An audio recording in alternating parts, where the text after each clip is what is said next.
Hello மக்களே, நீங்கள் கேட்டுட்ருக்கிறது கதை ஒத்துக்க நம்ம கருத்து கொஞ்சம் கேட்கலாமா? எத்தனை பேர் இந்த குரங்கை உங்களோட ஃபீல்டில் பார்த்துட்ருக்கீங்கன்னு எனக்கு தெரியல. அண்ட் நீங்கள் பார்த்துட்ருக்க இந்த குரங்கு வந்து சும்மா நம்ம ஊட்டியில் போனாலோ இல்லை வேறு ஏதாவது மழை பக்கம் போனாலோ சுற்றிக்கிட்டு இருக்க குரங்கு மாதிரி இது ஒரு காமனான குரங்கு கிடையாது. இந்த குரங்கு வந்து நம்ம லைஃப்பில் என்னைக்காச்சும் இந்த குரங்கோட ஃபேஸை நம்ம வந்து ஃபீல் பண்ணியிருப்போம். இல்லாட்டி நம்மள ஒருத்தங்க யாராச்சும் இதை ஃபீல் பண்ணியிருந்திருப்பாங்க. ஸோ சிம்பிளாக சொல்லணும்னா நம்ம தான் இந்த குரங்கு தான் நாம். என்னடா அவ குரங்கை போய் நம்மளுன்னு சொல்கிறாளே அப்படின்னு சொல்லிட்டு யோசிக்கிறீங்களா? இந்த குரங்கோட கதையை பற்றி நான் சொல்கிறேன். இந்த குரங்கோட பேர் வந்து பஞ்ச். அதாவது தெரிஞ்சோ தெரியாமையோ ஒரு ஜூவில் வந்து இது பிறந்துருச்சு. இது ஜூவில் பிறந்ததுனாலயா என்னன்னு தெரியல, தன்னோட அம்மா கிட்ட அடைக்கலம் கிடைக்கல. சரி, அம்மா கிட்ட தான் அடைக்கலம் கிடைக்கல, வேற யாராச்சும் கிட்டையாவது நம்ம போகலான்னு சொல்லிட்டு வேற யார்கிட்ட போனாலும் அந்த குரங்கை வந்து அடிக்கிறாங்க, உதைக்கிறாங்க. இப்படி மனசு உடஞ்சு போயிருக்கு அந்த குரங்குக்கு. அங்கே இருக்க ஜூ கைட்ஸ்லாம் என்ன பண்ணுறாங்கன்னா ஒரு சிம்பான்சி பொம்மையை வந்து கொடுக்குறாங்க. சரி, இதையாச்சும் கொடுத்து அதை கம்ஃபர்ட் ஆக்குவோன்னு சொல்லிட்டு அவங்க எந்த நேரத்தில் கொடுத்தாங்களோ என்னமோ தெரியல, அன்னையிலிருந்து பஞ்சுக்கு அந்த சிம்பான்சி பொம்மை தான் அம்மா மாதிரி.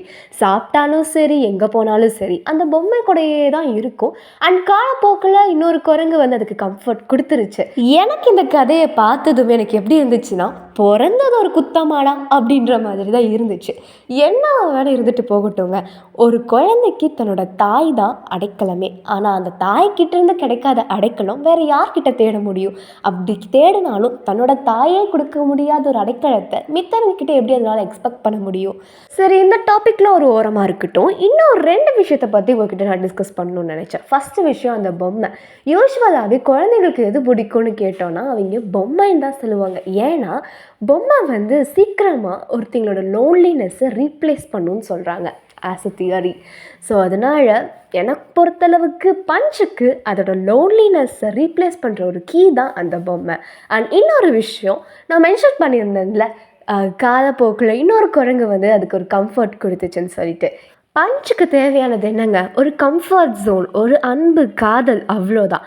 அதுக்கு கிடைக்க வேண்டிய டைமில் கிடைச்சிருச்சு. ஆனால் அது கிடைக்கிறதுக்கு முன்னாடி அது பட்ட கஷ்டங்கள் நம்மளே விட்னஸ் பண்ணி பார்த்தோம். அந்த மாதிரி தான் நம்ம லைஃப்லேயும் நமக்கு என்ன வேணுமோ வரணுமோ அது கரெக்டான டைமில் வரும்.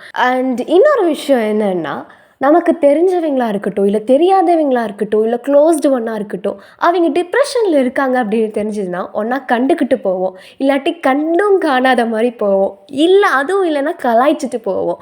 இந்த மாதிரி அதை பண்ணாமல், என்னாச்சு, ஓகே, நீ ஃபீல் குட்டாக தான் இருக்கியா, சொல்லு, நான் இருக்கேன் அப்படின்ற அந்த ஒரு வார்த்தை சொல்கிறதுல நம்ம ஒன்றும் குறைஞ்சி போயிட மாட்டோம்ல.